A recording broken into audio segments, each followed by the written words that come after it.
ذلك لمن الشاهدين والشاكرين والحمد للہ رب العالمین۔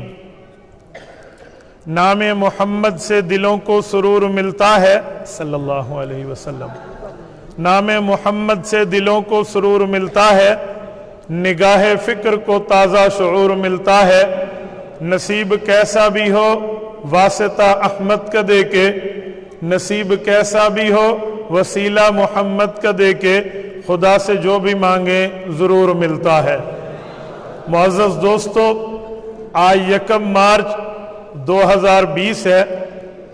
ایوان اقبال لاہور میں سرفروشان ختم نبوت صلی اللہ علیہ وسلم میں آپ سے مخاطب ہوں۔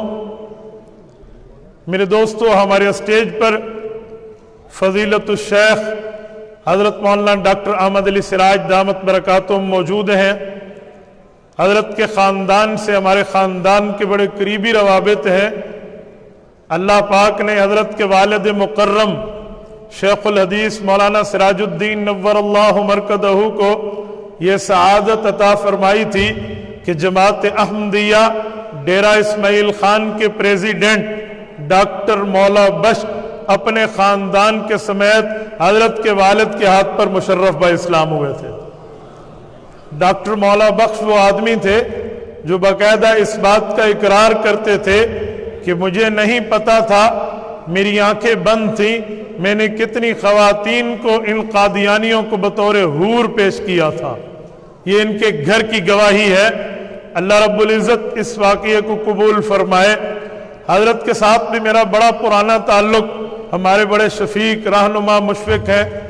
مجھے یاد ہے غالباً 2003 کی بات ہے، جامعہ حیدریہ سندھ میں قائد ملت اسلامیہ استاد ذل مکرم حضرت علامہ علی شر حیدری شہید رحمت اللہ علیہ کے مدرسے میں جب دستار بندی پر حضرت تشریف لائے تھے تو حضرت علامہ حیدری صاحب نے مجھے بطور بیٹے ہونے کے ایک جملہ فرمایا تھا کہ بیٹا یاد رکھنا، ان کے ہاتھوں میں ہاتھ دے کر رکھیں، انہوں نے انشاءاللہ آپ کے مشن کو مایوس نہیں کرنا۔ وہاں سندھ سے لے کر ڈی اے خان تک ایک رات کے وقفے سے ہمارا الحمدللہ اکٹھا سفر ہوا۔ وہ وقت اور یہ وقت الحمدللہ رفاقت چل رہی ہے، اللہ اس کو بدیر قائم فرمائے۔ میرے دوستو، ہمارے اس پروگرام کا مقصد سب سے پہلے جو لوگ ختم نبوت کے منکر ہیں ان کو دعوت اسلام دینا ہے۔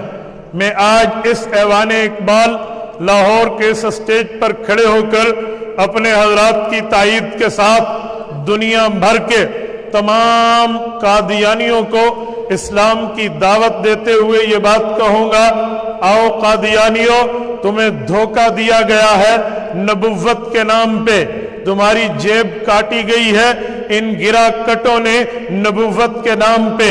آؤ ہوش کے ناخن لو، رسول اقدس صلی اللہ علیہ وسلم کے دامن میں آ جاؤ، تمہاری دنیا بھی بہتر ہو جائے گی، تمہاری آخرت بھی بہتر ہو جائے گی۔ ہم دعوت اسلام دے رہے ہیں۔ میں نے ابھی میڈیا چینل سے بات کرتے ہوئے بھی یہ نقطہ اٹھایا ہے کہ ہماری یہاں پروگرام کا بنیادی مقصد قادیانیوں کو دعوت اسلام دینا ہے۔ نمبر 2، اس پروگرام کے بنیادی مقاصد میں ایک مقصد یہ ہے، ہم مسلمان رسول اقدس صلی اللہ علیہ وسلم کو آخری نبی تصور کرتے ہیں، آقا انعامدار کے بعد کسی نئے نبی کی آمد پر یقین نہیں رکھتے، تو ہم اپنے مسلمانوں کو اپنے عقیدے کے نظریے کے دلائل سکھانا چاہتے ہیں۔ میرے نوجوانوں، یہ دور میڈیا وار کا ہے، یہ دور انٹرنیٹ کا ہے۔ آپ کے ہاتھ میں الیکٹرانک میڈیا نہ ہو، پرنٹ میڈیا نہ ہو، سوشل میڈیا ہے۔ جب آپ سوشل میڈیا میں آئیڈیز ہولڈر بنتے ہیں تو میں بڑے درد دل سے کہوں گا، اللہ کے لیے جب آئی ڈی کھولے تو ان کے پاس آ کر ذرا عقیدہ ختم نبوت بھی سمجھیں، ان سے آ کر ذرا ختم نبوت پر رہنمائی بھی لیں، تاکہ کوئی قادیانی آپ کے فرینڈ لسٹ میں آئے، کوئی مرزائی آپ کی دوستوں کی لسٹ میں آئے اور وہ کوئی وار کرنا چاہے تو اس سانپ کے ڈنگ وار کو آپ جان کے سپیرے بن چکے ہوں، آپ جواب دے سکیں۔ ورنہ عام طور پہ بندہ ڈھیر ہو جاتا ہے، وہ جواب نہیں دے سکتا۔ میں نے آپ کی خدمت میں قرآن کریم